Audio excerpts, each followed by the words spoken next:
Have you ever really worked hard for something and still failed? You studied late nights, showed up every day, gave your best, but the results disappointing. You did not pass. You felt angry. You felt helpless, and maybe you want to quit. But what if I told you that 5,000 years ago, Arjuna, a warrior on the battlefield, had the same dilemma like you, and the answer he got has the power to set you free from stress and failure today. Let me tell you the story behind Karmanye Vadhikaraste Phaleshu Kadachana and how it might just change your life today. This Sanskrit verse comes from Srimad Bhagavad Gita, spoken by Lord Krishna to Arjuna, a warrior who suddenly froze in the middle of the battlefield of Kurukshetra. So what he does, he looks at his cousins, friends, gurus and other people and say, how I can fight them? What's the point of this war? I don't want this blood in my hands and I don't want to win by killing my people. And Lord Krishna responds, not with anger, but with calm and clarity. Karmanye Vadhikaraste Phaleshu Kadachana. You have the right to work, but not to the results. This wasn't just spiritual advice, it was emotional armor, a mindset that turns warriors and any ordinary people into legends. Hello everyone, if you are new to this channel, I am Saroj Parajji and I did my PhD from University of Florida in molecular biology and genetics, and currently I am working as a scientist in US biotech company. So today in this video, let's focus on the core meaning of this verse. So the main theme is to focus on the actions, not on the outcomes. Let's break it down. Karmanye Vadhikaraste. This means you only have control over your own actions. Phaleshu Kadachana. Never over the outcome. So you cannot control the outcome or you may not get the outcome. Karma Phala Hetur Bhur. So don't act just for the result. Te Sangostva Akarmani. This means don't run away from the action.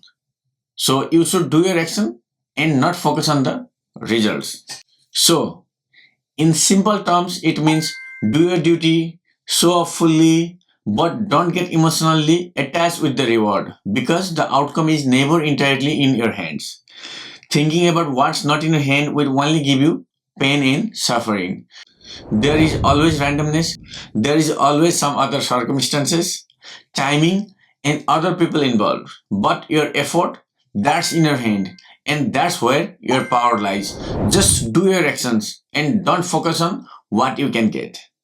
And now, let's focus on if we can use this verse in our real life lessons and practice or not. So if it can be helpful in our modern day applications. So here is how you can live this philosophy today. If you are a student and you are in student life, then study with discipline. Don't chase grades, but to grow.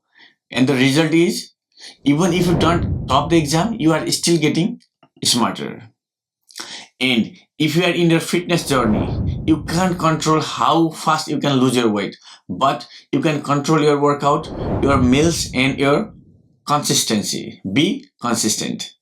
And if you are looking for a career, and if you are looking for a job, you may not land your dream job today, but writing one application a day, showing up every time, and learning new skills, that's your action.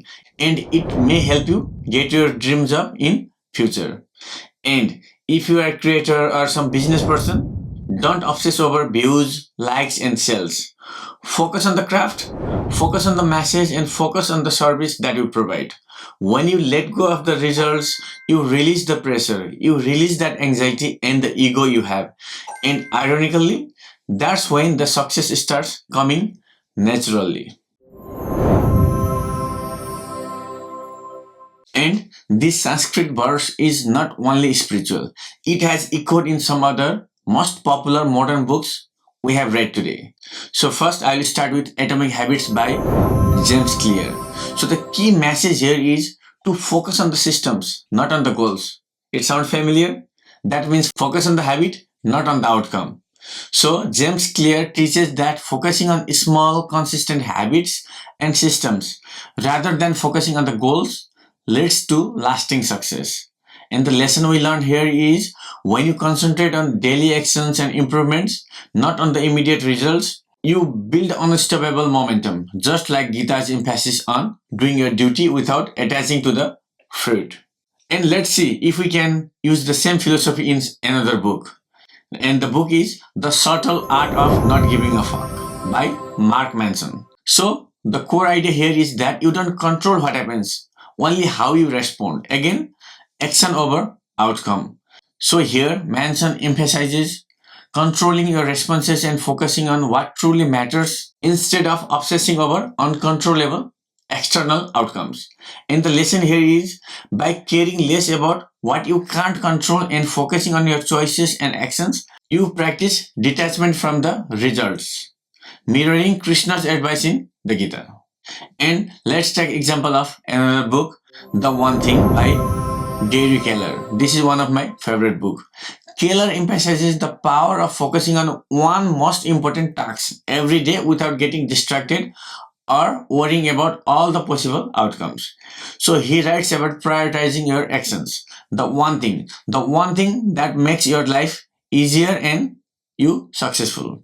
So the lesson here is that the success comes from consistent, focused action on what truly matters, rather than stressing on immediate result and multitasking.